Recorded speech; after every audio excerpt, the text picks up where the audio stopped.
අයිබෝවන් ඔයාලා හැමෝටම ඔන්න Learn with Mom YouTube channel එකෙන් අද ගමන් ගොඩාක් ගියපු සුන්දර දවසක් ඔයාලත් එක්ක බෙදා හදා ගන්නයි මේ ලෑස්ති වෙන්නේ. ඉතින් පොඩි දෙන්නත් එක්ක තවත් නඩේකුත් එක්ක අපි මේ ගියේ උදේ පාන්දරම දළදා වඳින්න. ඔයාලට මතක ඇති මම දළදා වඳින්න එක්කගෙන ගියපු වීඩියෝ එකක් අප්ලෝඩ් කරා මීට කලින්. ඉතින් බලපු නැති අය එකත් බලන්න කියලා ආරාධනා කරනවා. ඒ නිසා තමයි දළදා මාලිගාවේ ගොඩාක් තැන්වල වීඩියෝස් ටිකක් මම මේ පාර කරේ නැත්තේ. ඉතින් අපේ තාත්තා තමයි මේ පාර නඩේ ගුරා. ගොඩක් කටේ නෙමෙයි කීප දෙනෙක් එකතු වෙලා එක්කාසු කරගෙන අපිව මේ ගමනට එක්කගෙන ගියා. මේ ඉන්නේ අපේ පොඩ්ඩා.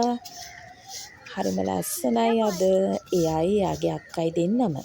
ඉතින් මම ඔයාලට දවසක් කිව්වා මම හරිම ආසයි නුවරට කියලා.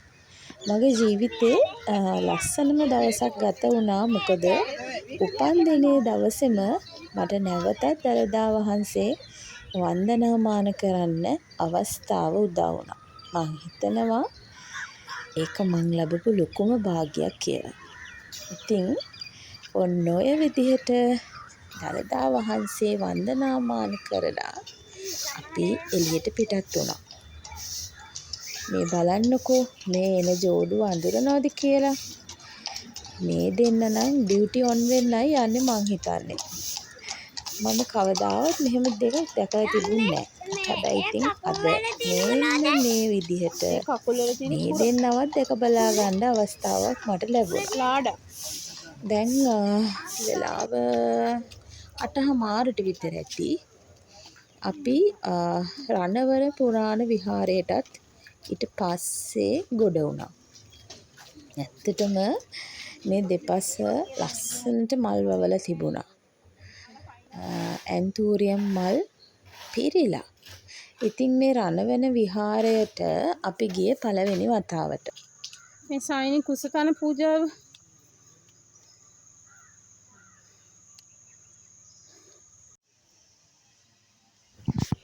ඇත්තටම මහනුවර වටපිටාව කියලා කියන්නේ හරිම ලස්සන දේශගුණයක් තියෙන වටපිටාවක් තියෙන බලන්න ගොඩාක් දේවල් තියෙන හරිම අපූරු වටපිටාවක් තියෙන නගරයක්. ඉතින් දැන් අපි මේ යන්නේ ගල්පඩි පෙළ නැගලා නෙල්ලිගල රජමහ විහාරය බලන්න. ඉතින් නෙල්ලිගල කියන්නේ හරිම ලස්සන තැනක්.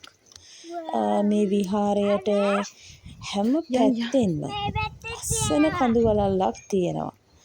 ඉතින් අපි ඒ දිහා පැය ගාණක් තිස්සේ බලාගෙන ඉන්න ආසාවේ දැන්. ඒ තරමටම හරිම ලස්සනයි මේ වටපිටාව.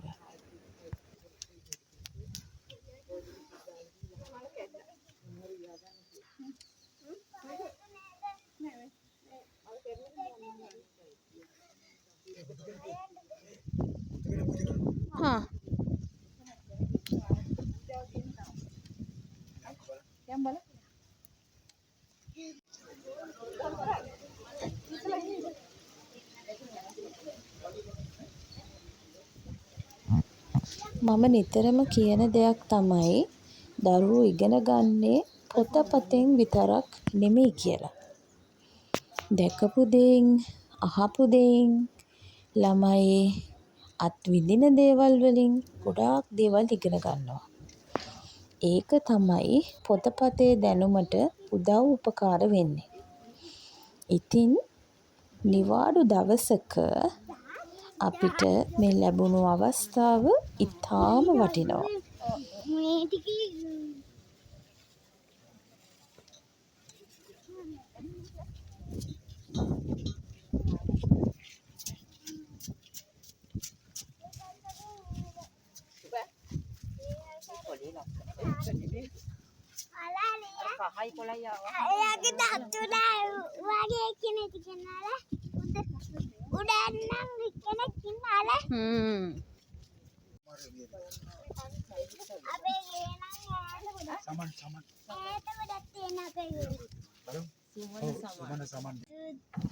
අපි මේ ඉන්නේ සුමන සමන් දෙවියන්ගේ අඩවියේ.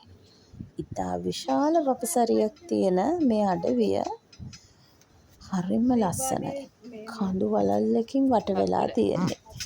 ඇත්තටම එන්න හිතෙන්නේ නැති තරමටම පුදුම ලස්සනක් මේ අවට වටපිටාවේ තියෙනවා. ඔයාලත් නිවාඩු පාඩුවේ වෙලාවක ගිහින් බලන්නකෝ. මං කියන දේ ඔයාලටත් ඇත්තම කියලා හිතේවි.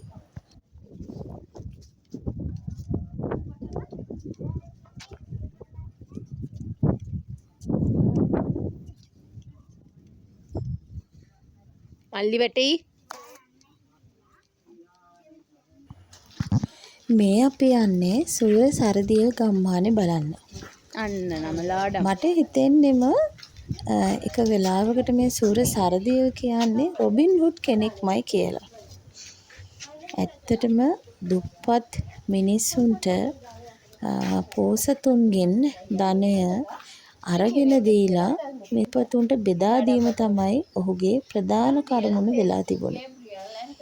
අපි ඇත්තටම සූර සරදියල් ගැන ගොඩාක් දේවල් ඉගෙන ගත්තා. ඔහුගේ අම්මා තාත්තා ඕ කුඩා කාලේ හැසිරුනේ කොහොමද? ඒ විතරක් නෙමෙයි. පරණ කාලේ ගම්වල තිබිච්ච සංස්කෘතික වටිනාකම පවා අපේ දරුවෝ එදා ඉගෙන ගත්තා. ඇත්තටම මේක ගොඩාක් වටින්නේ අපේ දරුවන්ට.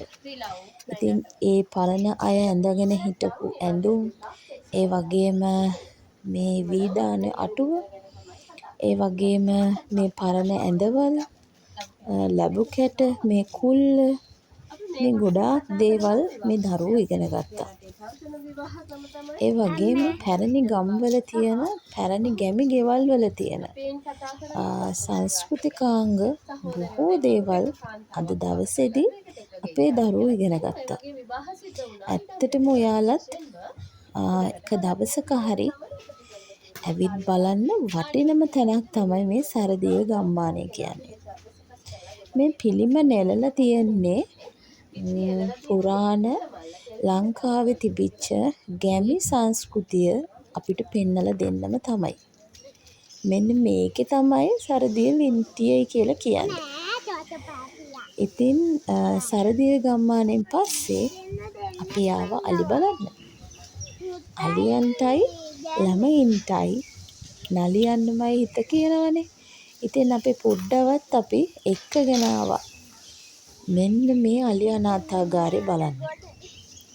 එදා නම් කට්ටිය නාන්න ගිහින් තිබුණේ නැහැ. මොකද ගොඩාක් වැහැලා ගඟ උතුරන්නත් ඔන්න මෙන්න තිබිච්ච නිසා.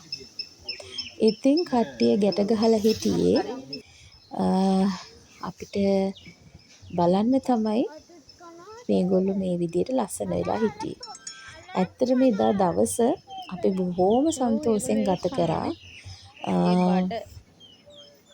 හරිම ලස්සනයි. හරිම සතුටින් අපි ගත කරා. ඉතින් අපි එක්කගෙන ගියපු අපේ තාත්තට ගොඩාක් ස්තුතියි. ඉතින් අපි ගොඩාක් සතුටු වුණා එදා. එහෙනම් රෑබෝ වෙලා ගෙදර යන්නයි හදන්නේ. ඊළඟ වීඩියෝ එකකින් ටක් ගාලා එන්නම් ඔයාව හම්බ වෙන්න. පරිස්සමෙන් ඉන්න.